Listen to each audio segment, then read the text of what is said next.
name's Faith Stemler. I am a master's graduate student at University of Alaska Fairbanks, and I'm studying biological oceanography. This project's focused on finding effects of ocean acidification on zooplankton. What I'm going to be doing with those is, right now I'm not only IDing all of the zooplankton to find out what's in the community here, because that's also something new that we don't know about. People haven't studied it here yet. So I'm doing that, but I'm picking out the pteropods that I find, isolating those, and then I'm going to do a shell analysis on them to find out the dissolution overall, the effects of ocean acidification on them, like what the lowering pH levels are doing to their shell composition. So, like, it's a dual purpose project, kind of, because I'm also finding what's in the community in addition to how the ocean acidification is affecting them. There's not a lot of literature on the effects of ocean acidification on general zooplankton, because lowering pH levels or rising acidity in the water really targets things that use calcium, like things with a shell structure, like oysters or pteropods. And a lot of zooplankton don't have calciferous shells, like copepods have no need for that.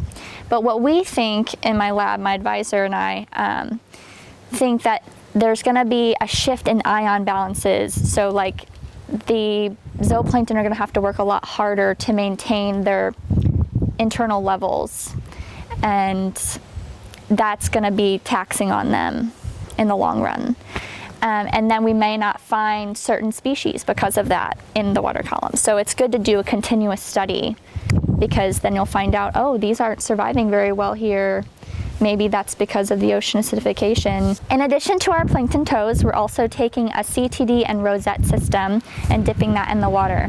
And the CTD collects, it stands for conductivity, temperature, and depth. And so it collects the physical data of the water column, and like where saline levels are, like the halocline, a lot of different things are collected with that instrument.